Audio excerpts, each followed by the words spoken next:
खेती में महीनों की मेहनत एक ही दिन में बर्बाद हो सकती है, लेकिन इससे बचने का एक तरीका है। उसे कहते हैं इंटीग्रेटेड फार्मिंग। यहाँ पर हम एक 70 एकड़ के इंटीग्रेटेड फार्म में हैं। आज के वीडियो में हम ड्रैगन फ्रूट, पोल्ट्री और डेयरी फार्मिंग, पोमोग्रेनेट, बहुत सारे अलग अलग चीज़ देखेंगे। तो सब लोग ड्रैगन फ्रूट की खेती के बारे में सीखना चाह रहे हैं, बट क्या ये एक्चुअल में एक अच्छा प्रॉफिटेबल क्रॉप हो सकता है किसान के लिए? यस अभिनव, 100%। माई सिंपल्स में इसका एडवांटेज क्या है, डिसएडवांटेज क्या है, मैं बोलता हूँ। कौन सा है sir? This is long on. Long horn market में अभी रिटेल सेलिंग 500 किलो जा रहा है। 500 रुपए किलो। इस साल आपको उम्मीद है कि आपके ग्रेप से आप प्रॉफिट कमा पाएंगे? नहीं सर, अनार में जैसे आप अभी बता रहे थे, इस साल मौसम की वजह से थोड़ा डैमेज हुआ। क्या प्रॉफिट या क्या लॉस आप एक्सपेक्ट कर रहे हैं इस साल अपने खेत में? जनरली आइडियल कंडीशन हमको अच्छा क्रॉप आ गया तो 1 एकड़ में हमको आराम से हम 7 से 8 टन अच्छा क्वालिटी वाला फ्रूट कमा सकता। 8 से 10 लाख रुपए रेवेन्यू हो जाता है। रेवेन्यू हो जाता। कॉस्टिंग एक यहाँ पे अगर मुझे डेयरी फार्म अपने इंटीग्रेटेड फार्म में चलाना है, क्या क्या चीज मुझे ध्यान में रखना है? Animals is a main integrated part of farming. Integrated farm में डेयरी चलाना है तो पहले हम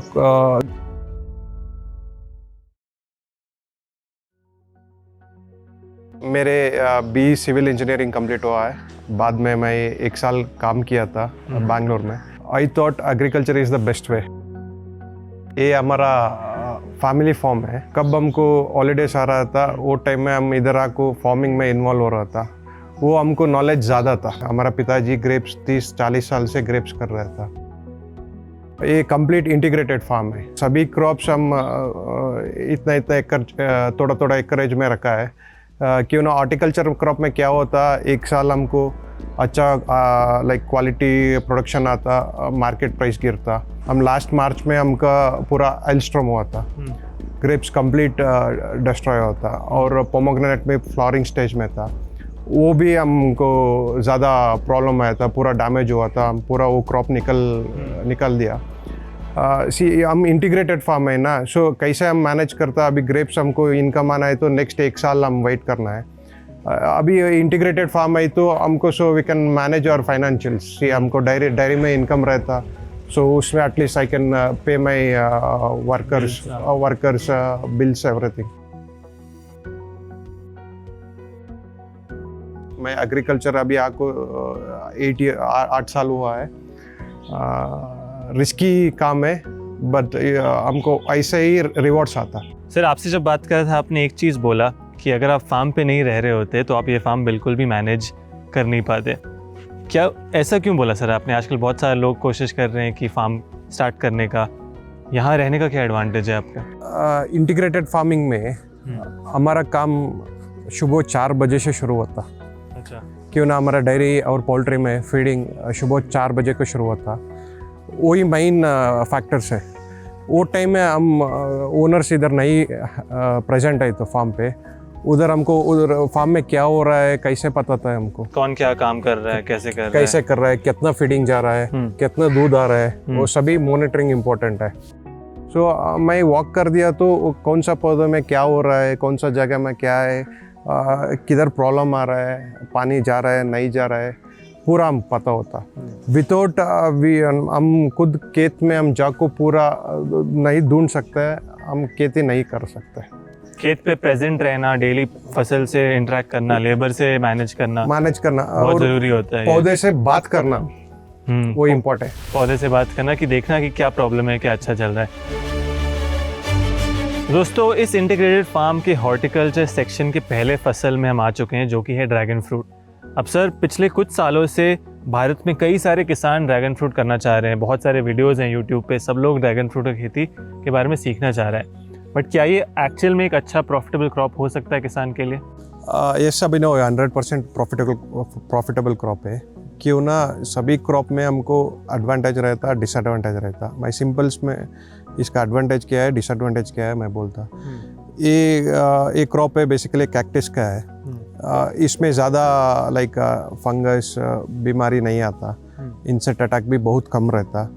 सो फ्रीक्वेंसी ऑफ स्प्रेइंग बहुत कम रहता। लाइक इंसेक्टिसाइड्स फंगिसाइड उसका बहुत कम रहता बाकी फसल की तुलना में। कंपेयर टू अदर दूसरा हॉर्टिकल्चर क्रॉप। अभी हमारा अंगूर है, अनार है, उसका कंपेयर कर दिया तो इसमें बहुत कम रहता।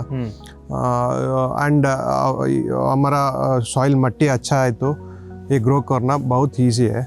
And the disadvantage part of this crop is like इसका मार्केटिंग बहुत मुश्किल है। अच्छा, हाँ, मार्केटिंग का एक इशू है। Second thing is the initial cost of the planting, like plot develop करने का हमको पोल्स आता है ना, स्ट्रक्चर सपोर्टिंग स्ट्रक्चर, उसका कॉस्ट बहुत रहता है। सी हमारा लेआउट है 12/8 है, रो टू रो 12 है, तो road to road distance 12 feet है। 12 फीट है। एंड हमारा प्लांट टू प्लांट डिस्टेंस है 8 फीट है। अच्छा, एंड 1 एकड़ में 500 पोल्स चाहिए। इनिशियल कॉस्ट ज़्यादा है, रफली अराउंड 6 to 7 lakhs हो जाता है बस पोल का खर्चा? पोल और प्लांटिंग का, पोल और प्लांटिंग मिला के प्रति एकड़ 6 से 7 लाख रुपए का खर्चा आ जाता। वो ये इन्वेस्टमेंट ज़्यादा है, एक डिसएडवांटेज है। तो आपने कौन सा वैरायटी लगाया? अगर किसान भाई और बहनों लगाना चाह रहे हैं तो वो सही वैरायटी कैसे चूज करें? हमारे पास एक्चुअली ड्रैगन फ्रूट में 3 वैरायटीज है। सिंपल है, एक है बाहर रेड कलर रहता, अंदर वाइट फ्लैश रहता। Second variety is red and red, बाहर भी रेड रहता, अंदर भी रेड रहता।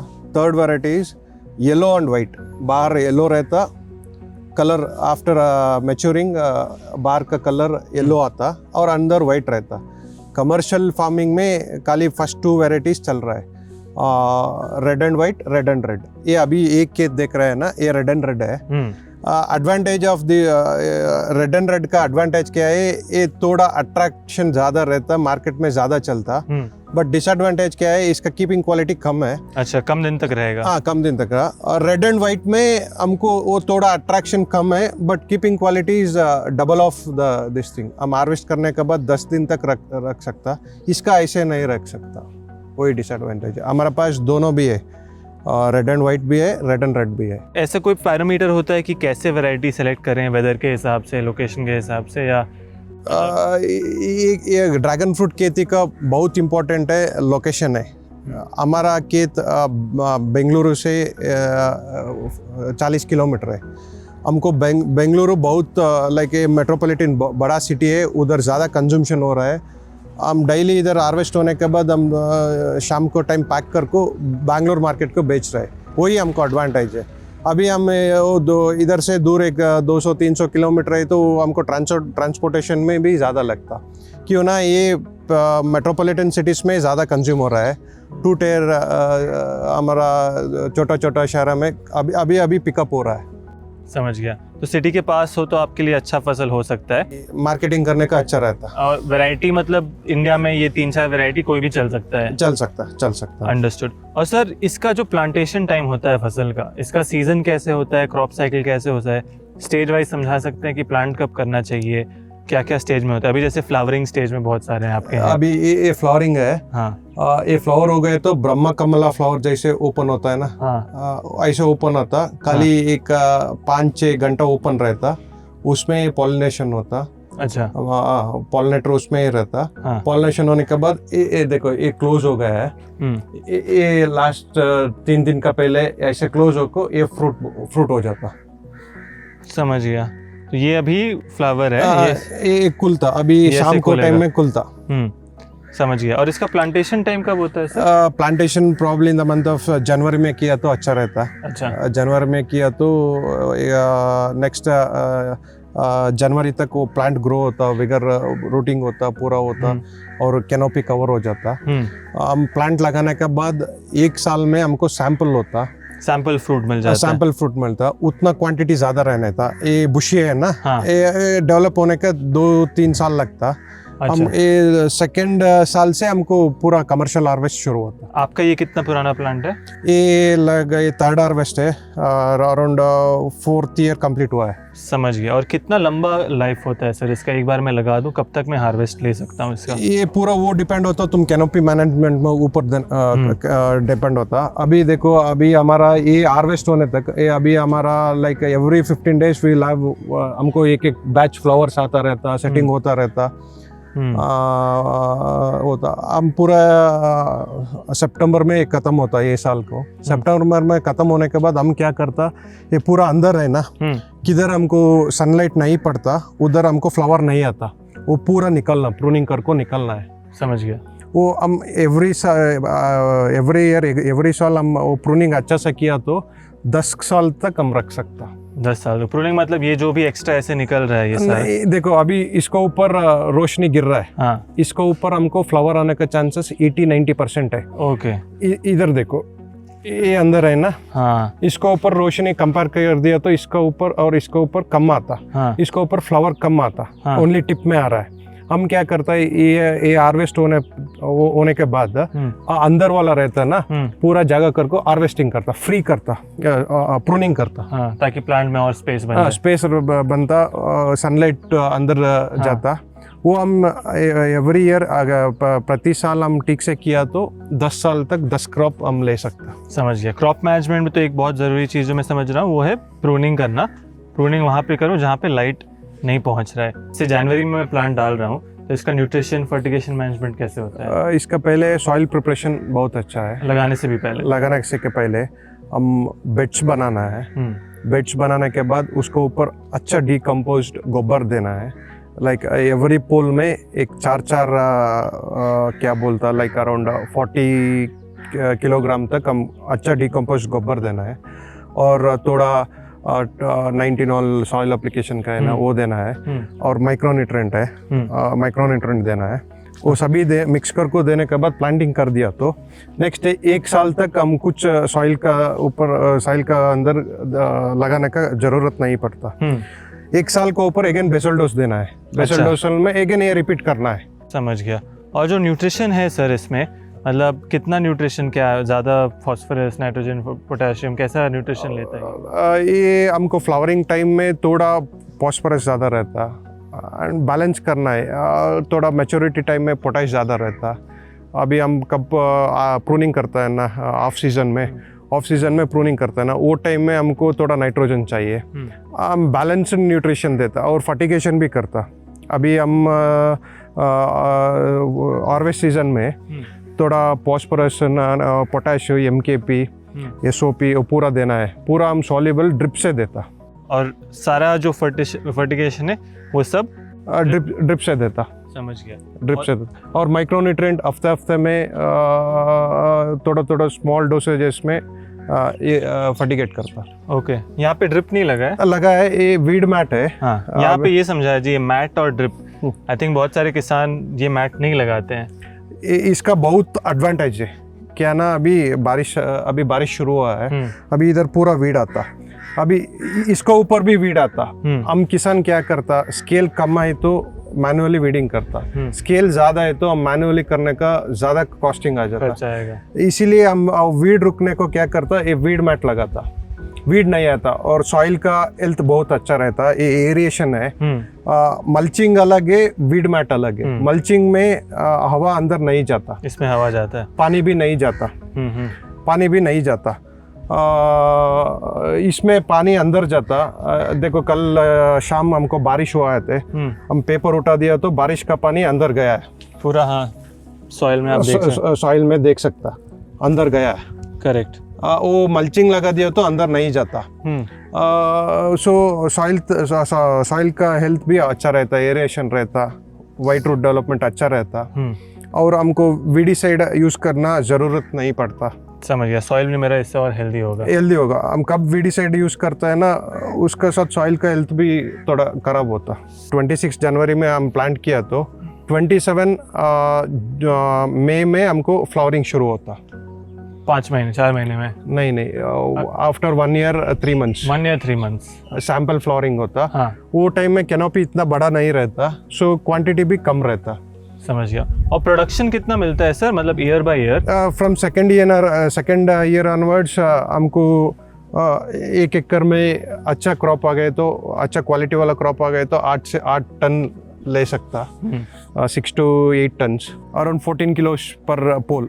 हाँ, तो इससे पर प्लांट नहीं तो पर पोल। हाँ, तो 500 प्लांट है मेरे टोटल, हाँ 7 ton is total production average, तो पर प्लांट रफली पर पोल रफली मेरा 14 kg 14 to 15 kilos second year onwards. Production आता है। Third year onwards the canopy और थोड़ा बड़ा होता हाँ हो गया तो हम 20 टन्स तक हम ले सकता अच्छा क्वालिटी वाला फ्रूट। वाह। और एवरेज सेलिंग रेट कितना होता है ड्रैगन फ्रूट का? किसान को कितना मिलता है? ये ट्रिकी है। हम 10 साल का पहले कब हम फर्स्ट प्रोडक्शन चालू किया तो हमको बहुत अच्छा प्राइस मिल रहा था। एवरेज प्राइस साल का पूरा एवरेज प्राइस 120-130 रुपीस मिल रहा था। एवरी ईयर अभी 5-5 रुपए कम हो रहा है। क्यों? प्रोडक्शन ज़्यादा हो रहा है, बहुत सारे किसान कर रहे हैं। प्रोडक्शन ज़्यादा हो रहा है, ये एक इशू है। सेकेंड थिंग, अभी हमको प्रोडक्शन ये फ्लावरिंग आता है एवरी 15 days वंस हम हार्वेस्ट करता सीजन में। वो टाइम में कुछ ईद लाइक फेस्टिवल है तो कुछ है तो हमको अच्छा प्राइस मिलता। करेक्ट। ऑन एन एवरेज अभी भी हमको 75-80 रुपीस मिल रहा है। दोस्तों स्टेज वाइज आपको दिखाते हैं क्रॉप कैसे एक्चुअली ग्रो होता है। तो सबसे पहला स्टेज ये वाला है ना सर? या ये वाला है स्टेज 1 है। इसको क्या कहते हैं? ये बडिंग है। ये बडिंग स्टेज होता है ड्रैगन फ्रूट का। ये छोटा बड्डा रहा है ना। हाँ, ये स्टेज 1 है। स्टेज 1 ड्रैगन फ्रूट क्रॉप का। अगला स्टेज कहाँ दिखेगा sir? This is second stage है। हाँ, ये वाला आपका स्टेज 2 है। स्टेज 3 कहाँ दिखेगा हमें? स्टेज 3 हमको फ्लावर ये पूरा ऐसे ओपन हो जाता। ओके। लाइक 8 घंटा ओपन रहता, बाद में बंद होता। बंद होने के बाद ये फल तैयार होता। ये पार्ट है ना। हाँ। ये एक बार फ्लावरिंग को क्लोज हो गए तो हमको 30-35-40 डेज चाहिए ये पूरा डेवलप होने का फ्रूट। ओके। इधर से नेक्स्ट स्टेज है, इधर है ये वाला आपका। ये वाला है स्टेज 4। स्टेज 4। ये आपका फ्लावर सूख गया। हाँ, फ्लावर सूख गया है, ये फ्रूट डेवलपमेंट हुआ है। तो ये नॉर्मल है सर ऐसे सूखना? ये नॉर्मल है। ओके। इधर से हम और एक 10 दिन में और थोड़ा बड़ा हो को हम कलर आता है, कलर आने के बाद हार्वेस्ट करते। इसको निकालना नहीं? निकल सकता है, कुछ नहीं होता। अच्छा, इसको निकाल देगा तो कुछ नहीं होगा? कुछ नहीं होगा। समझ गया।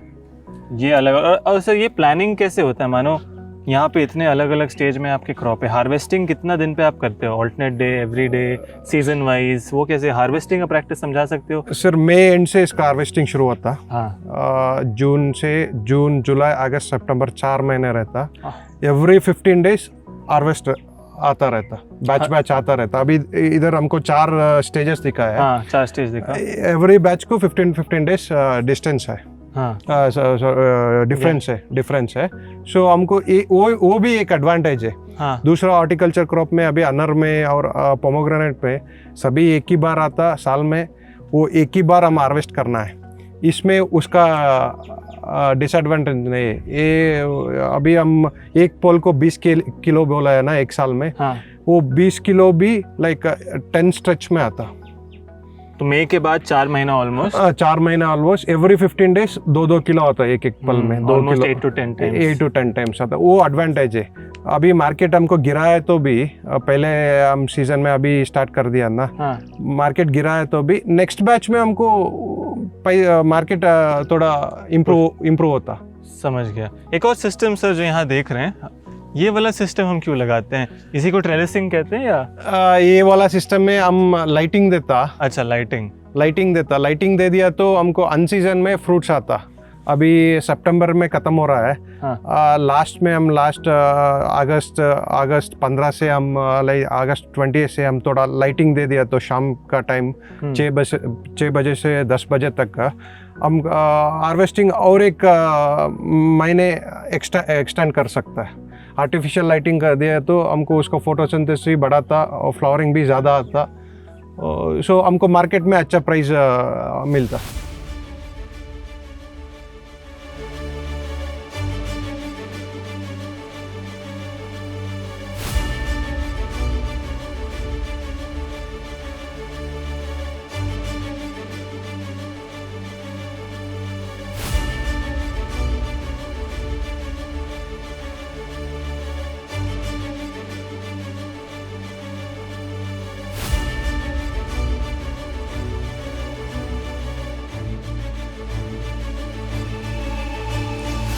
दोस्तों एक और नया वैरायटी है सर के पास जो हम लोग पहले देखे भी नहीं थे, जो कि ये लॉन्ग हॉर्न इसे बोलते हैं। Yes. लीची के प्रकार का एक फल है सर इसकी खेती के बारे में थोड़ा बताइए, कब से ये पेड़ आपने लगाया है, कैसे इसका खेती होता है, ज़्यादा मेंटेनेंस शायद नहीं करना होता हो, इसके बारे में थोड़ा बताइए सर। अभिनव, ये हमारा फॉरेस्ट्री क्रॉप का अंडर आता, इसका मेंटेनेंस बहुत कम है। ये 6 years ओल्ड ट्रीज है। अच्छा, ये सारे 6 years ओल्ड 6 years है। अच्छा। इसका हम पौधे लगाने के बाद पहले 1-2 साल पौधे का पालन करना है। एक बार थोड़ा बड़ा हो गया तो 5 फीट 6 फीट आ गए तो पूरा बारिश का पानी से चलता। एंड ईयरली साल में एक बार थोड़ा बेसल डोज देना है। ये ग्रो करने का बहुत इजी है।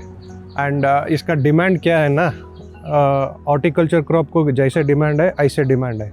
अच्छा। अभी मार्केट में इसका रिटेल प्राइस 400 से 500 तक सेल कर रहा है। ये फ्रूट्स पूरा बाहर देश से इंपोर्ट हो रहा है, अभी इंडिया में बहुत कम है। अभी इसके ऊपर बहुत डेवलपमेंट एंड R&D चल रहा है।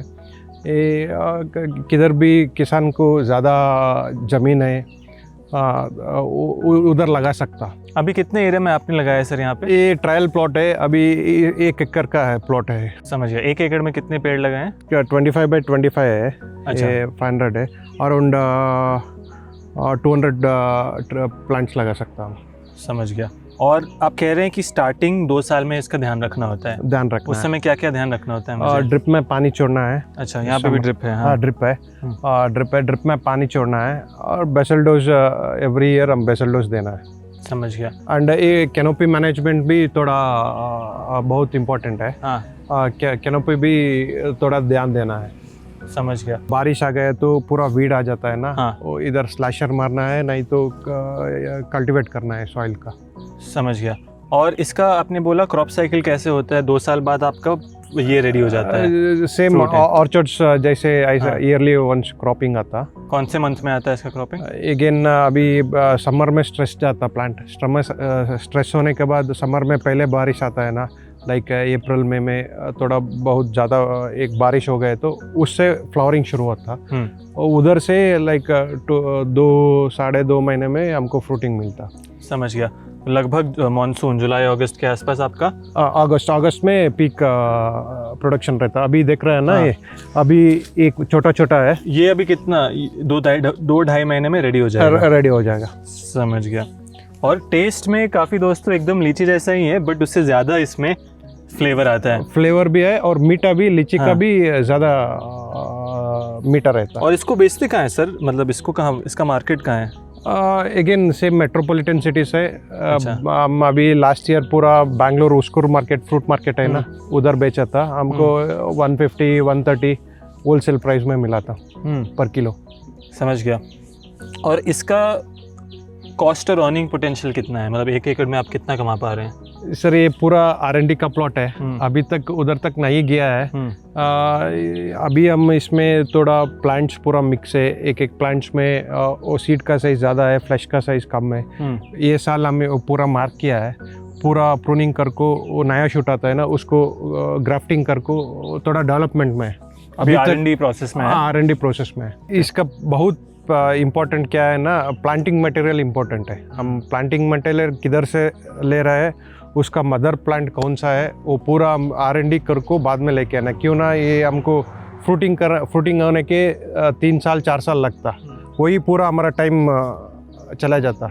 हम गलत प्लांटिंग मटेरियल लेके आपको लगा दिया तो फ्रूटिंग अच्छा नहीं आ गए तो अगेन हम 3 साल 4 साल पूरा वेस्ट है, हम पीछे चला जाता। इसका प्लांटिंग मटेरियल किसान कहाँ से ले सके? आप कहाँ से लिए हैं? सर हम ये केरला इडकी से लेके आया था। होम ग्रोन नर्सरी, एक नर्सरी है, उधर से लेके आया था। वो 5 साल का पहले था।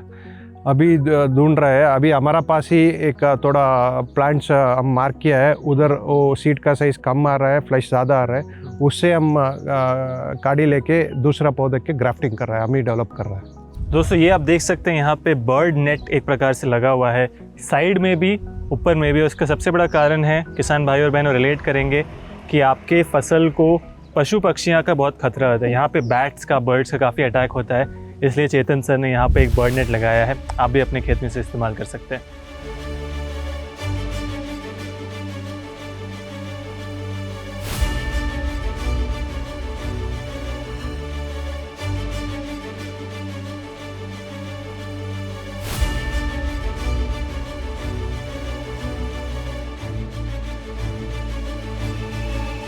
सर अभी हम अनार के खेत में आ चुके हैं। बहुत ही बड़ा फार्म लग रहा है दिखने से। क्या टोटल साइज है इस फार्म का बता सकते हैं सर? अनार ये टोटली 23-24 एकर्स है। 24 एकर्स। या 24 एकर्स में कितने प्लांट्स हैं यहाँ पे टोटल आपके अनार के? इधर टोटल अराउंड 8,000 प्लांट्स है। 8,000 प्लांट्स। हाँ एंड सिंगल वेराइटी या मिक्स वेराइटीज? सिंगल वैरायटी है, बागवा है। बागवा, समझ गया सर। ड्रैगन फ्रूट का हम देखें, अनार का हम देख रहे हैं, दोनों में ज़्यादा प्रॉफिट किस में है?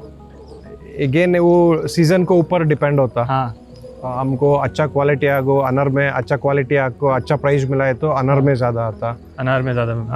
अभी बिना थोड़ा डिजीज प्रेशर ज़्यादा हो को, बारिश ज़्यादा हो को, थोड़ा क्रॉप लॉस हो गए तो वो साल हमको कम रहता। हाँ। अभी ये साल में हमको फ्लावरिंग टाइम में पूरा बारिश हुआ था। अच्छा, लाइक आइलस्टॉर्म हुआ था। इस बार हुआ था? हाँ, इस बार आया था। आइलस्टॉर्म हुआ था। उससे लॉस हुआ। मार्च 17 पूरा आइलस्टॉर्म हुआ था। हाँ। वो टाइम पे पूरा हमको फ्लावरिंग स्टेज में था। हाँ। पूरा क्रॉप डैमेज हुआ था। अगेन खेती में फिक्स्ड इनकम नहीं रहता, अप एंड डाउन होता रहता। अप एंड डाउन होता रहता। हम उसका रेडी रहना, इसलिए इंटीग्रेटेड फार्मिंग करो। इंटीग्रेटेड फार्मिंग कर दिया तो हमको थोड़ा ऊपर हमको डे टू डे एक्सपेंसेस, पूरा डे टू डे एक्सपेंसेस हमको रिकवरी होता। महाराष्ट्र के किसान सर, जहाँ मैं महाराष्ट्र जाता हूँ, वहाँ पे सबके लिए अनार गोल्ड जैसा है। मतलब जो लोग किसान अनार करते हैं उनको माना जाता है कि बहुत प्रॉफिट वाले किसान हैं। कर्नाटका चिकबल्लापुर में भी ऐसे ही है क्या? यस। अनार और अंगूर दोनों भी कंपटीशन है। हाँ। ये दोनों में हॉर्टिकल्चर में नंबर 1 एवरी साल हमको टग ऑफ वॉर रहता कि ज़्यादा प्रॉफिट किस में है। हाँ, किस में है। समझ गया। ज़्यादा मेहनत किस में है सर? ड्रैगन फ्रूट में, अंगूर में, अनार में, या सेम? 3 क्रॉप है ना। हाँ। 3 क्रॉप में भी डिपेंड होता। अनार में क्या है ना, 6 महीने का क्रॉप है। हम कब प्रूनिंग करने के बाद फ्लावरिंग हो गया तो 5 महीने लगता हमको पूरा हार्वेस्ट करने का। 5 महीने पालन करना है। ड्रैगन फ्रूट हार्वेस्ट करको, ग्रेडिंग करको, मार्केट को भेजना, वो प्रॉब्लम है। और अंगूर में क्या होता है ना, हार्वेस्ट का हमको रेडी है, 1 हफ्ता में हम हार्वेस्ट करना है। वो टाइम में बारिश आ गए तो पूरा क्रॉप डैमेज हो जाता। ऐसे एक क्रॉप को एक डिफिकल्टीज भी है और एडवांटेज भी है। वो उसको हम टैकल करना है। दोस्तों, यहाँ पे अनार का पेड़ है। अब अनार में या ओपन फील्ड फार्मिंग में एक प्रैक्टिकल चैलेंज होता है वेदर का सर, कि बारिश ज़्यादा तेज़ हो गया, हेल स्टॉर्म आ गया, उसकी वजह से किसान को कई सारी समस्याएं आ सकते हैं। सर अभी मार्च में आप बोल रहे थे हेल स्टॉर्म आया था, उसकी वजह से क्या प्रॉब्लम आया है प्लांट में? मार्च में हम जनवरी में एथरल मारा था। फरवरी और मार्च में पूरा फ्लावरिंग था, सेटिंग भी हुआ था। लाइक नींबू साइज स्मॉल फ्रूट्स था, सब ठीक था। On 17th evening 4:30 we had हमको ज़्यादा आइलस्टॉर्म आया था। Like 20-25 minutes we had hailstorm on the plant. पूरा फल टूटा था और लीव्स भी टूटा था, पूरा डैमेज हुआ था। उस समय फल था छोटा फल था। ये सीजन का वही फल था। हमको नेचुरल कैलामिटीज का फार्मर्स कैसे टैकल करता, वही बहुत बड़ा प्रॉब्लम है फार्मिंग में। The best solution is integrated farming. उसमें थोड़ा डायरी इनकम दूसरा जगह से मंथली इनकम नहीं तो वीकली इनकम रहना, क्रॉप का ऊपर ध्यान देना है। लाइक रोजेस है, फ्लावर्स है, डायरी है, दूसरा लाइक थोड़ा हम डाइवर्सिफाइड हो गया तो एक क्रॉप पर डिपेंड नहीं हुआ तो हमको ज़्यादा फाइनेंशियली सेफ रहता। समझ गया। सर इस पौधे के बारे में बताइए। ये लगभग 7 साल पुराना अनार का पेड़ है। इसका क्रॉप साइकिल कैसे जाता है अनार का, ब्रीफली हम डिस्कस करेंगे कि प्लांटेशन कब करे किसान, कब इसका फ्लावरिंग होता है, कब इसका फ्रूटिंग होता है, हार्वेस्ट कब होता है, वो थोड़ा समझा सकते हैं? ये अभिनव जनरली हमारा रीजन में जनवरी में प्लांटिंग होता, क्यों जनवरी में वेदर बहुत अच्छा रहता, उतना ज़्यादा धूप भी नहीं रहता, ज़्यादा कोल्ड भी नहीं रहता।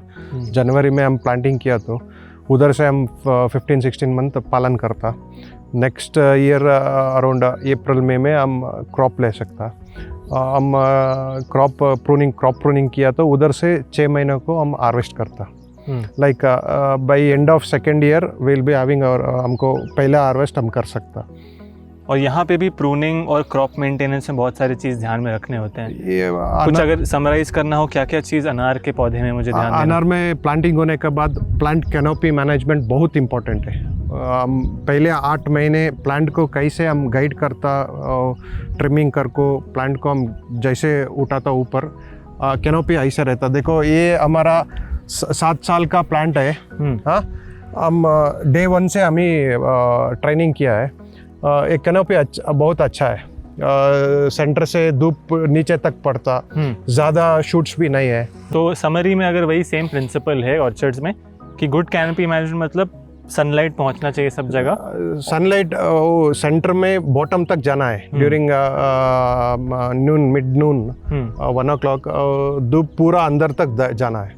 Sunlight is the critical factor in canopy and orchards. और जब हम बात करते हैं वेजिटेटिव ग्रोथ का सर, जैसे ये लीव्स मेरे हैं, उसमें क्या ध्यान देना होता है? ज़्यादा वेजिटेटिव ग्रोथ नहीं होना चाहिए? सर अभिनव, क्रॉप स्टेज को ऊपर हम बहुत ध्यान रखना है। फ्लावरिंग टाइम में हमको थोड़ा कैनोपी शूट रहा तो चलता। एक बार हमको फ्रूट सेट हो गए तो फ्लावर फ्रूट हो गए तो उतना हमको वेजिटेटिव ग्रोथ नहीं रहना। वेजिटेटिव ग्रोथ हो गया तो क्या होता है, हमको फल का आजू बाजू में पूरा वेजिटेटिव लीव्स रहता। हम कुछ इंसेक्टिसाइड, फंगिसाइड्स स्प्रे किया तो वो कवरेज नहीं होता, फिर धूप नहीं पड़ता। उसी से ऊपर हमको अगेन फंगस पूरा डेवलपमेंट होता। और ये जो सिस्टम है, ये ट्रेलिसिंग सिस्टम, इसका क्या लॉजिक होता है, क्या काम होता है? अभिनव, ये फर्स्ट 3 years है ना, हम पौधे कब ये स्टेम डेवलप नहीं होता है ना, उतना हार्ड नहीं रहता। वो टाइम में फल आता है ना, एवरी फल हम ये थ्रेड, प्लास्टिक थ्रेड आता है, वो थ्रेड से एक ब्रांच टाई करता हम। क्यों ना, ये फल बड़ा होता वेट ज़्यादा गेन होता, ये पूरा ऐसे आ जाता, स्ट्रेंथ नीचे आ जाता। ऐसे नहीं आना है। अभी ये 7 साल का है, अभी पूरा स्ट्रेंथ है। समझ गया। ये हमको ये वो वाइट विथस्टैंड करता। वो नया प्लांट है तो वो नहीं विथस्टैंड करता। अभी वो टाइम में हम पूरा टाई करना है। समझ गया। तो अगर आप पहला 3 साल तक इसको हम डालते हैं ताकि आपका वेट मैनेज हो सके और वो प्लांट ड्रॉप नहीं हो, नीचे ऐसे नहीं हो जाता। समझ गया। और यहाँ पे सर सही एक last few points, plant to plant distance और बेड टू बेड डिस्टेंस सही क्या होता है अनार के लिए? आइडियल डिस्टेंस है रो टू रे 14 फीट है, प्लांट टू प्लांट 10 फीट है। ये नॉर्मल डेंसिटी हो गया। Ideal like for long term में हम आलोचन किया तो 10 फीट रखा है तो कैनोपी बड़ा होता है। हम कैनोपी कम नहीं कर सकता, प्लांट भी बड़ा रख सकता। हम क्या होता है ना, ज़्यादा बाजू में रख दिया तो एवरी ईयर हम प्रूनिंग करने का टाइम में वो प्लांट, अभी ए प्लांट दोनों भी मिला था, मिल गए तो हमको सनलाइट मैनेजमेंट करने का मुश्किल हो जाता। अभी हम डीप प्रूनिंग कर सकता, वो अभी डेंसिटी ज़्यादा लगा दिया तो डीप प्रूनिंग कर सकता। लेकिन डीप प्रूनिंग कर दिया तो हमको प्लांट बड़ा नहीं होता, छोटा में ही रहता। लेकिन क्वांटिटी को ऊपर हमको वो क्वांटिटी कम आता। समझ गया सर। अनार में जैसे आप अभी बता रहे थे, इस साल मौसम की वजह से थोड़ा डैमेज हुआ, क्या प्रॉफिट या क्या लॉस आप एक्सपेक्ट कर रहे हैं इस साल अपने खेत में? अनार के ऊपर जनरली आइडियल कंडीशन, हमको अच्छा क्रॉप आ गया तो एक 100 रुपीज़ 120 रुपीज़ फार्म गेट में मिला है तो, एंड 1 एकड़ में हमको आराम से हम 7 से 8 टन अच्छा क्वालिटी वाला फ्रूट कमा सकता। लाइक अगेन इट डिपेंड्स होता है पूरा मार्केट को ऊपर, वेदर को ऊपर। तो 7 से 8 लाख रुपए, 8 से 10 लाख रुपए रेवेन्यू हो जाता है। कॉस्टिंग एक 2.5 लाख। तो पर एकड़ मेरा 5 lakh rupees 4 lakh rupees profit हो सकता है इस साल, आइडियल कंडीशन में। इस साल लेकिन आप उम्मीद कर रहे होगा? ये साल I am trying to recover my cost. वो कितना हम लगा रहा है, वो कास्ट आ गए तो हमको क्यों ना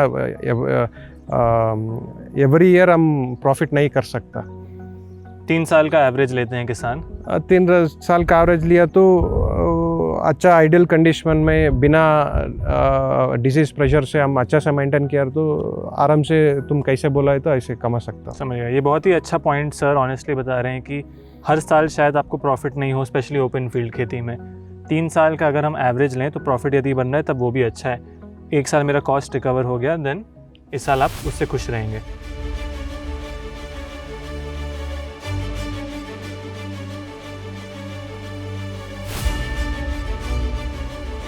अंगूर में अगेन क्या है ना, ये भी हॉर्टिकल्चर क्रॉप है, बहुत रेवेन्यू जनरेटर करने वाला क्रॉप है। हमको पहले एक है वेदर सपोर्ट करना है, हार्वेस्ट करने का टाइम में बारिश नहीं रहना, बारिश आ गए तो इधर क्रैकिंग आता, नहीं तो प्राइस गिर जाता। एक दो जगह यहाँ पे क्रैकिंग हुआ है। हाँ, क्रैकिंग हुआ है अभी। ये प्लॉट को भी ऊपर भी हमको मार्च में कब हाइलस्टॉर्म हुआ था, पूरा क्रॉप था। ये क्रॉप नहीं है, दूसरा क्रॉप था, वो फ्रूटिंग क्रॉप था, ज़्यादा क्रॉप था। लाइक आई वाज एक्सपेक्टिंग, वो अच्छा रेवेन्यू एक्सपेक्ट कर रहा था। हाइलस्टॉर्म हुआ था, पूरा डैमेज हुआ था, पूरा बैक प्रूनिंग कर को अभी नया केन रेडी कर रहा है ये फसल में। पहले थिंग है आउटडोर क्रॉप है, अगेन वेदर के ऊपर बहुत डिपेंडेंसी है। सेकेंड थिंग है again root nutrition management, root management, every year consistency, crop का कंसिस्टेंसी रखना है। वो कंसिस्टेंसी रहना है तो हम पूरा न्यूट्रिशन फिल करना है सॉइल में। इसमें भी ये पिलर वाला सिस्टम होता है सर? ये मंटप सिस्टम है। मंटप सिस्टम? हाँ, मंटप से पिलर सिस्टम, मंटप सिस्टम बोलता। क्यों, इसका क्या ये पूरा ये हाई यील्डिंग क्रॉप है। हाँ। ये वेराइटी है ना, डिलको सीड वेराइटी है, ये एक्सपोर्ट नहीं होता, खाली इंडिया में मार्केटिंग होता, इंडिया और बांग्लादेश को जाता। ये हाई यील्डिंग वेराइटी है, लाइक एक एकड़ में हम 20-25 टन तक अच्छा क्वालिटी वाला फ्रूट हार्वेस्ट कर सकता। इसीलिए मंटप कर दिया तो हमको ज़्यादा एरिया मिलता। समझ गया। ज़्यादा एरिया मिलता तो बंचेस को भी हम ठीक से अरेंज करने का, वो पॉलिनेशन टाइम में वो लकड़ी टाई करने का अच्छा रहता मंटप सिस्टम में। कितना पुराना फसल है सर, क्रॉप है ये प्लॉट एक 6 साल का है। और इसका लाइफ कितना होता है? अच्छा से रख दिया तो हम वीडिसाइड कम यूज़ करके रख दिया तो लगभग 15 ईयर्स 20 ईयर्स तक रखा है ये वैरायटी में। क्या बात कर रहे हैं। और इसका भी मानो पहले साल में प्लांटेशन किया। हाँ। ये वैरायटी इंडियन वैरायटी है। यस। इसका कैसे प्लांटेशन करते हैं मतलब? सेम ये अभी हम 11x11 रो टू रो 11 है, प्लांट टू भी 10 फीट है। सेम ये भी ग्राफ्टेड प्लांट है। देखो इधर देख सकते हैं तुम, ये इधर का इंडिया डॉगरेज है, रूट स्टॉक है। इसके ऊपर हम साइंस ग्राफ्टिंग किया है। ग्राफ्टिंग होने के बाद पूरा हम इधर गाइड करना है यूजिंग प्लास्टिक थ्रेड और समथिंग। सेम चीज जो बाकी सेम हम ड्रैगन फ्रूट में कैसे किया ऐसे कर दिया। फिर वो कवर करना है पूरा, ये सेकेंडरी बोलता। ये जो इसका ऐसे हम देख रहे हैं ब्रांचेस जा रहे हैं, हाँ। वो कैसे होता है? ये मैन्युअली ट्रेन अप करना है। देखो ये पूरा ये ट्रेन अप करना है। ओके, ट्रेन अप करना है। हाँ। देखो अभी नेक्स्ट सीजन में फ्रूटिंग करने वाला लकड़ी ये है। ये अभी हमको अच्छे से मैच्योर कर को बिना डिजीज रखना है। ओके। और इसका एकड़ में कितने प्लांट लगते हैं? लाइक 10x10 100 स्क्वायर फीट हो गया। 100 स्क्वायर फीट हो गया। अराउंड 400 प्लांट 420 430 लगता। समझ गया। और in terms of crop management sir, मैं हमेशा अंगूर का सुनता हूँ कि इसमें बहुत ज़्यादा पेस्टिसाइड्स पड़ते हैं, पेस्ट का इशू, प्रेशर बहुत ज़्यादा रहता है, क्या वो सच है? लाइक वो पूरा डिपेंड होता है तुम्हारा रूट जोन का ऊपर और पानी जैसे दे रहे हैं। अगेन एग्रीकल्चर में बेसिक से अभी पूरा हम ड्रिप इरिगेशन कर रहा है। ड्रिप इरिगेशन सिलेक्शन करने के टाइम में हमारा सॉइल वाटर होल्डिंग कैपेसिटी क्या है, वो बहुत इम्पोर्टेंट चीज़ है। देखो अभी ब्लैक सॉइल में वाटर होल्डिंग कैपेसिटी ज़्यादा रहता, वो हम खाली 2 ड्रिपर लगा को ज़्यादा डिस्चार्ज वाला ड्रिपर लगा सकता। वो रेत वाला मिट्टी लाइक सैंडी सॉइल में वाटर होल्डिंग कैपेसिटी कम रहता। वो टाइम में हम क्या करने वाला, नंबर ऑफ ड्रिपर्स इंक्रीज कर को लेस डिस्चार्ज वाला रखना है, so that we can keep the more square feet of the soil wet. Black soil में क्या होता है ना, पानी हम ड्रिप से ऐसे छोड़ दिया तो ऐसे स्प्रेड होता, अंदर नहीं जाता। So the square feet of area getting wet is more in black soil where water holding capacity is more. अभी सैंडी सॉइल में क्या होता, हम पानी इधर ड्रिप से आता है ना, वो सीधे नीचे जाता। यहाँ पे ड्रिप ऊपर लगता है दोस्तों, इधर ऊपर है, इधर एक है, इधर एक है, 4 है। अभी सैंडी सॉइल में आता पूरा ऐसे जाता। वो टाइम में हम क्या करना है, ये लेस डिस्चार्ज वाला ड्रिपर लगाना, नंबर ऑफ ड्रिपर्स इंक्रीज करना है, so that wet area getting wet under the root zone under your soil will be more. ये कौन सा सॉइल है सर आपका? ये like medium to heavy soil है। Medium to heavy soil. और इसमें ड्रिप ऊपर क्यों लगाते हैं सर, नीचे क्यों नहीं? ग्रेप्स में फिक्स्ड है, इधर पूरा तार है ना, वो नीचे हम कुछ काम करने का टाइम में इधर उधर जाता। बेसल डोज देने के टाइम में पूरा इधर उधर जाता। वो हम अवॉइड करने के लिए ऊपर लगाए। समझ गया। और आपने बोला 400 प्लांट है, मतलब ये एक प्लांट हो गया, वो 2 प्लांट हो गया। यस। सबके मतलब ये ब्रांचेस इंटर जॉइन हो जाते हैं क्या? या इंटर जॉइन होता, हम इसलिए हम फाउंडेशन प्रूनिंग करता, फ्रूट प्रूनिंग करता। अच्छा। दो ये प्रूनिंग्स है ना, बहुत इंपॉर्टेंट है अंगूर में। हाँ, जैसे इसका देखो ये मेन ब्रांच है। हाँ मैं सिंपल फाउंडेशन प्रूनिंग क्या होता, फ्रूट प्रूनिंग क्या होता। हाँ, देखो फाउंडेशन प्रूनिंग का हम इधर लगाता, इधर से काटते इधर। इधर काटता, फिर इधर से नया शूट आता, देखो इधर आया ना। हाँ। वो डेवलप करता। ओके। नेक्स्ट अभी हम दिसंबर में इसका इधर काटता, वो इसमें अच्छा से फल लाता। फल लाने के बाद फाउंडेशन प्रूनिंग में हम फाउंडेशन का करता, ये रखता, काली रेख रखता। ये एवरी ईयर ये चेंज होता रहता। ये मेन स्टेम है ना, ये मेन स्टेम से रहता मेरा। हाँ। और ये फाउंडेशन स्टेम, ये फाउंडेशन स्टेम है, ये फ्रूटिंग स्टेम है। ये फाउंडेशन स्टेम हम फाउंडेशन प्रूनिंग में इधर नेक्स्ट ईयर अभी इधर आता है ना, ये इधर आता, इसमें इधर लगाता। समझ गया। तो दोस्तों सर जो बता रहे हैं, ये मेन स्टेम है, ये मेरा फाउंडेशन स्टेम है। ये फ्रूटिंग स्टेम है, ये नेक्स्ट मेरा फ्रूट सीजन में फ्रूट आता है। फ्रूटिंग स्टेम है, तो इसमें प्रूनिंग का बहुत इंपॉर्टेंट है। और कब करना होता है प्रूनिंग? हार्वेस्ट के में ये डिपेंड्स होता है, ये अंगूर कैसे है ना, अभी इंडिया में साल भर रहता। हम चिकबल्लापुर रीजन में कब नासिक पूरा खत्म हो जाता, वही टाइम में हम इधर फ्रूटिंग आने के टाइम को देख को हम प्रूनिंग करता। अंगूर का सीजन का मंथ क्या होता है सर? प्लांटेशन कब होता है, हार्वेस्ट कब होता है, मार्केट में डिमांड कब रहता है? जैसे आप बोल रहे हैं नासिक का है, फुल ईयर होता है प्लांटेशन। देखो वो सिंपल चीज़ है, और नासिक सब कब खत्म होता, वो टाइम इधर शुरू होता। कब खत्म होता Nashik? Nashik like in the month of March, April and को खत्म होता। अप्रैल मार्च में खत्म होना, 90% मार्च में हो जाता। अप्रैल में एक 10-20% रहता। वो टाइम में अप्रैल फर्स्ट वीक से इधर हार्वेस्ट शुरू होता। समझ गया। और इसका पहली बार अगर मैं फसल लगा रहा हूँ तो प्लांटेशन का बेस्ट टाइम क्या रहता है? अगेन जनवरी है। जनवरी is the best time for any crop, orchard crops को। क्यों ना, वो टाइम में ज़्यादा धूप भी नहीं रहता, बारिश भी नहीं रहता, ज़्यादा ठंड भी नहीं रहता। It's a good atmosphere for new plants to plant. और इसका हम बात करें, जनवरी में लगाया तो मेरा पहला ट्रायल फ्रूट कब आएगा? Again it takes 1.5-2 years. 2 years. 2 years. By the end of 18th month you'll get first crop. और इसका हार्वेस्टिंग कंटिन्यूस होता है कैसे? Every year once. कौन से महीने में? Again in the month of May or June. समझ गया।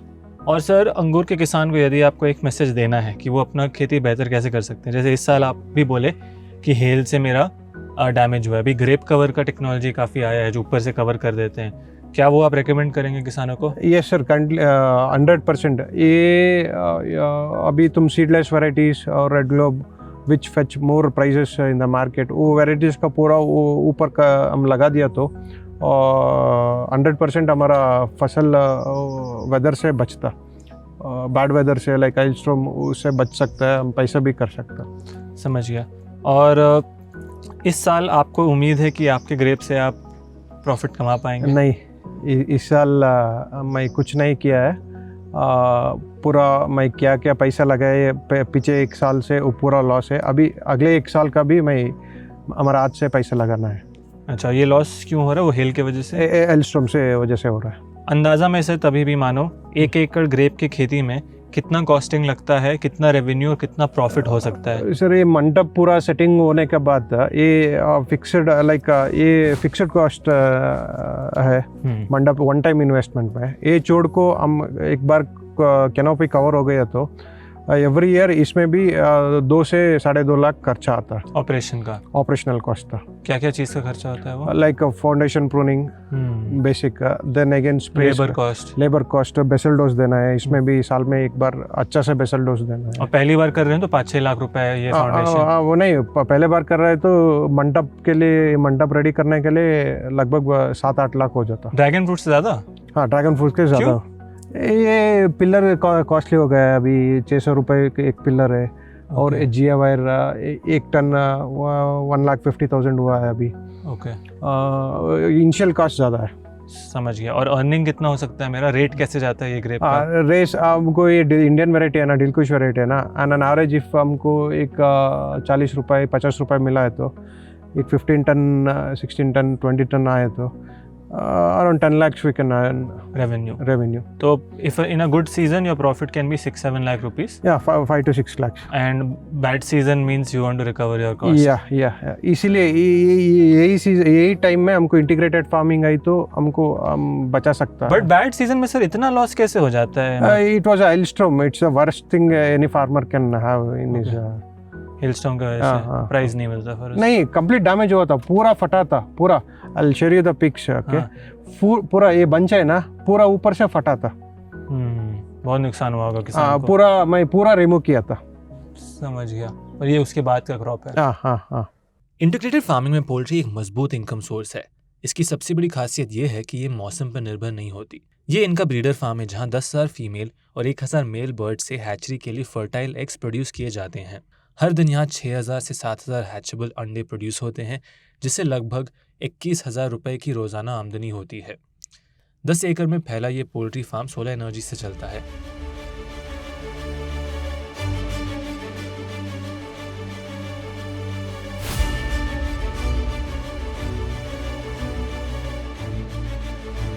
अब डेयरी का क्या रोल होता है इंटीग्रेटेड फार्म में, क्यों किसान के लिए आपके लिए ज़रूरी है? थोड़ा डेयरी के बारे में समझा सकते हैं. अभी ना dairy animals is main integrated part of farming. क्यों ना इसमें हमको एक नहीं ज़्यादा बेनिफिट्स है. हमको मिल्किंग है और काल्व्स आता, वो हमारा हर्ड बड़ा होता रहता. Second thing is we get good FIM, farm yard manure. That is a basic thing in farming. See, अभी हमको गुड FIM मिला है तो डिकम्पोज करके हम बाद में पौधे के लगा दिया तो हमारा रूट ग्रोथ अच्छा रहता. रूट ग्रोथ अच्छा है तो हमको हम क्या प्लांट देता वो पूरा प्लांट ऊपर लेता. ऊपर ले गए तो हमको अच्छा क्वालिटी वाला फल आता. सो अभी मैं कब 7 साल का पहले पोमोग्रेनेट में आया था, हमारा इतना डेयरी नहीं था. फैमिली फार्म में एक लगभग 20 एनिमल्स था, एक 10, 11, 12, 13 मिल्किंग में था. आज कितना है? अभी हमको मिल्किंग में एक 40 है और ड्राई एनिमल्स एक 40 है एंड काव्स एक 20 है. टोटली अभी एक 100 एनिमल्स है. समझ गया. मैं अनर करता साल आफ्टर 2-3 years हमको समझ गया FIM is the main integrated part of farming. So हम खुद हमारा फार्म टोटल एक 100 एनिमल्स है. हमको पूरा खेती में कितना FIM चाहिए सब इधर से आता. और सर यहाँ पे आप डेयरी से जो मिल्किंग करते हैं वो दूध भी बेचते हैं मार्केट में? ये सर अभिनव, हमको वही एक इम्पोर्टेंट फैक्टर है, इनकम सोर्स है. हम दूध कितना आता पूरा हम प्राइवेट में सेल कर रहा है. कहाँ पे बेचते हैं? अभी हम इधर हमारा चिकबल्लापुर डिस्ट्रिक्ट में एक सत्यसाई इंस्टीट्यूट है, फ्री मेडिकल कॉलेज हॉस्पिटल पूरा है और एजुकेशन इंस्टीट्यूट है. उधर वो इंस्टीट्यूट का हम सेल कर रहे हैं. समझ गया. और ये कैसे काम करता है सर, मतलब दूध का कैश फ्लो कैसे हर दिन होता है, मिल्किंग क्या प्रोसेस होता है वो थोड़ा समझा सकते हैं? यहाँ पे अलग अलग गायें हैं, HF गाय हैं, जर्सी गाय हैं, यहाँ पे आपके बफेलोज भी हैं. और दूध का मतलब कैश फ्लो कैसे काम करता है, वो कैसे प्लानिंग करते हैं आप? दूध मतलब हमारा एवरेज फार्म का एवरेज कितना है वो बहुत इंपॉर्टेंट है. देखो अभी हमारा 40 एनिमल्स मिल्किंग हो रहा है. हमारा फार्म का एवरेज अभी प्रेजेंटली 8 लीटर्स है. 8 लीटर्स पर time, per day around 15 to 16 litres है पर एनिमल. वो हम अभी हमारा पूरा कॉन्सेंट्रेशन वो हम 20 लीटर का लेके जाना है. कैसे करेंगे वो ब्रीड इम्प्रूवमेंट करना है. और आप कह रहे हैं डेली आप बोले 15 से 16 लीटर लाइक एवरेज है, फार्म एवरेज है. टोटल कितना प्रोडक्शन होता है? टोटल अराउंड अभी हम काल्व्स पूरा निकाल के अराउंड मार्केट हमको totally around 420 to 450 litres sale हो रहा है पर डे. तो इससे कैश फ्लो कितना हो जाता है, मतलब डेयरी से जो है काउ से क्या क्या अर्निंग होता है आपको? अभी लगभग अभी हमको एक 40-42 रुपीज़ मिल रहा है. Into daily around 15,000 rupees income रहता है. डेली 15,000 तो मतलब महीना का ऑलमोस्ट 4 to 5 लाख रुपीज़ आपका रेवेन्यू हो जाता है डेयरी फार्मिंग से. इससे जो बाकी क्रॉप्स का प्रेशर है वो काफ़ी हद तक आप लाइक इसमें भी हमको खर्चा है. लाइक ग्रीन फोडर का बहुत खर्चा है, ग्रीन फोडर और कॉन्सेंट्रेट फीड का. अभी हम क्या किया है ना, अभी ग्रीन फोडर का अभी हम खुद ग्रो कर रहा है. सो एंड कॉन्सेंट्रेट फीड हमें खुद हमारा पोल्ट्री का फीड मिल रहा है, उधर ही हम मैन्युफैक्चर कर रहे हैं। सो उसमें हमको मार्जिन थोड़ा दूसरा फार्मर्स को कंपेयर कर दिया तो हमको थोड़ा ज़्यादा रहता। अभी हम पूरा फोडर्स, ग्रीन फोडर और कॉन्सेंट्रेट बाहर से खरीद कर दिया तो वो मार्जिन ज़्यादा कम रहता, लाइक ओनली 15 to 20% रहता। तो अभी 4.5 लाख आपका रेवेन्यू होता है, उसमें प्रॉफिट कितना कर पाते हैं? अराउंड आई कैन इजीली से अराउंड 30 to 40% हमको प्रॉफिट रहता। सो 1 lakh rupees, 1.5 lakh rupees profit है। और इसका पहले बहुत प्रॉफिट है हमको, काल्फ का प्रॉफिट है। अभी काल्फ आता है ना, वो फीमेल आ गए तो वो हम 1.5 साल पालन कर दिया तो वो भी नया काऊ हो जाता, वो भी मिल्किंग में आता, वो एक है। और एक है FIM, हम एवरी ईयर हम 20 to 25 लाख और 30 लाख तक FIM दूसरा जगह से खरीद कर रहा था। अभी हमको उतना खर्चा करने का नहीं हो गया ना, वो भी महीने हमको वो भी इनकम है ना, खुद हमारा FIM हम ही प्रोड्यूस कर रहा है, वो भी बचता। क्विकली समरी में सर, यहाँ पे अगर मुझे डेयरी फार्म अपने इंटीग्रेटेड फार्म में चलाना है, क्या क्या चीज़ मुझे ध्यान में रखना है? क्योंकि हम केवल डेयरी किसान का बात नहीं कर रहे हैं, हम उन किसानों का बात कर रहे हैं जो अलग अलग इंटीग्रेटेड मॉडल बनाना चाहते हैं। तो मैनेजमेंट में क्या क्या चीज़ ध्यान में रखना है मुझे, ताकि मैं अच्छे से ये चला सकूँ? अभी हम इंटीग्रेटेड फार्म में डेयरी चलाना है तो पहले हम ग्रीन फोडर को ऊपर ध्यान करना है। पहले हम ग्रीन फोडर कितना एनिमल्स पालन करने का प्लान कर रहा है, 1 साल में हमारा अर्ड कितना बड़ा हो रहा है, उसका कितना ग्रीन फोडर चाहिए, वो पूरा हम इधर साइलेज करना है, नेपियर करना है, क्या करना है प्लान कर को। साइलेज कर दिया तो बंकर बनाना को, साइलेज स्टोर करना है, वो पूरा प्लान कर को हर्ड बड़ा करना है। एक 5-10 पालन करने का कुछ प्रॉब्लम नहीं रहता, एक छोटा जगह में हम थोड़ा मक्का नेपियर लगा दिया तो हो जाता। बट अर्ड बड़ा हो गया तो अभी देखो हमारा टोटल 100 एनिमल्स है, 100 एनिमल्स को डेली हमको एक 5 टन ग्रीन फोडर चाहिए, शैलेज और नेपियर दोनों भी चाहिए।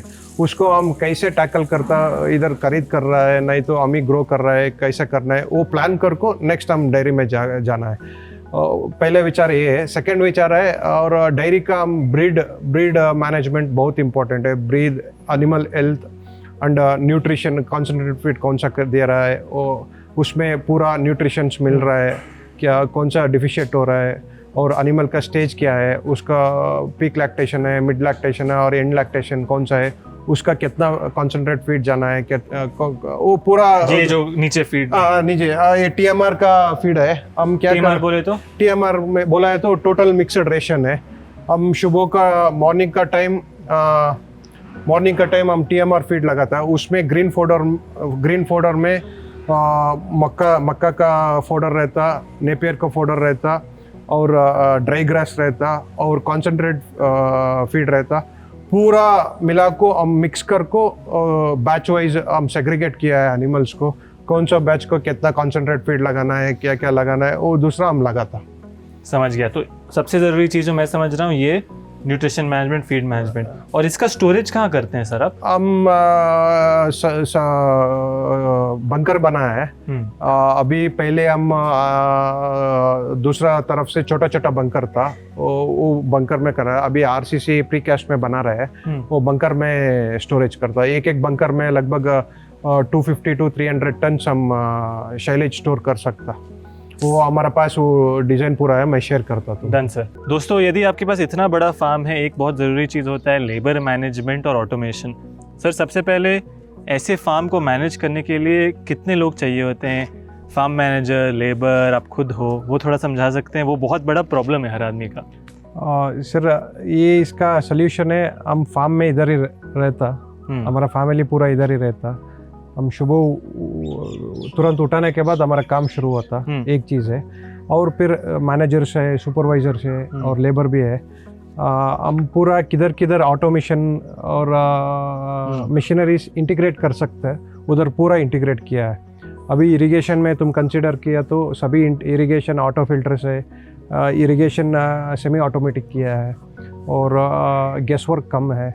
और स्प्रेइंग को आ गए तो पूरा ऐसा वाला स्प्रेयर्स है, एयर असिस्टेड स्प्रेयर्स है। वो मैनुअल में करना है तो 5-6 आदमी चाहिए। ये हम ट्रैक्टर में स्प्रे किया तो खाली एक आदमी से स्प्रे कर सकता। किधर हम मशीनरीज इंटीग्रेट कर सकते हैं, पूरा मशीनरीज इंटीग्रेट किया है। और ड्रिप इरिगेशन है, और फर्टिगेशन पूरा सेमी ऑटोमेटिक है, इसलिए हमको थोड़ा मैनेज करने को हो रहा है। ईजी हो रहा है। क्या क्या ऑटोमेशन है सर, उदाहरण के तौर पे दे सकते हैं? जैसे एक आपने बताया ये व्हीकल है हाँ। स्प्रेइंग के लिए, और क्या ऑटोमेशन यूज कर रहे हैं? और फिल्टर्स कब इरिगेट करता है ना ड्रिप इरिगेशन में, वो पानी फिल्टर होने का बहुत इंपॉर्टेंट है। पहले फिल्टर्स जैसे मैनुअल फिल्टर्स था, like every 1 or 2 hours we used to open the main filter, वो फिल्टर खोल को उसका पूरा सफाई कर को फिर लगा को, फिर वो गैसकेट आ रहा था वो पूरा लगाना था। वो गैसकेट लगाना के टाइम में थोड़ा रॉन्ग से लगा दिया तो पूरा गलीच जाको ड्रिपर्स पूरा चौकअप हो रहा था। इसलिए मैं एक इसराइल मिनी सिग्मा बोल कर हमेड कंपनी का एक फ़िल्टर लगाया है, वही ऑटोमेटिक क्लीन हो जाता। वो गंदगी पानी वो डेब्रिस पूरा अलग चला जाता, वो ह्यूमन इंटरवेंशन नहीं होता। समझ गया। तो यदि आप छोटे फार्म में हैं तो आप मैनुअली मैनेज कर सकते हैं, लेकिन अगर स्केल बड़ा हो जाता है, ऑटोमेशन, मशीनरी, ये सब का आवश्यकता पड़ता है फार्म में। Yes yes yes. लोग कहते हैं कि खेती मौसम का खेल है, लेकिन चेतन ने सिर्फ फसल नहीं बदला, उन्होंने पूरा सिस्टम बदल दिया। यही है इंटीग्रेटेड फार्मिंग।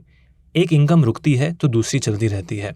एक यूनिट का वेस्ट दूसरे यूनिट का रिसोर्स बन जाता है, और जब टेक्नोलॉजी और प्लानिंग साथ आ जाए तो रिस्क कम होता है और किसान की स्टेबिलिटी बढ़ती है।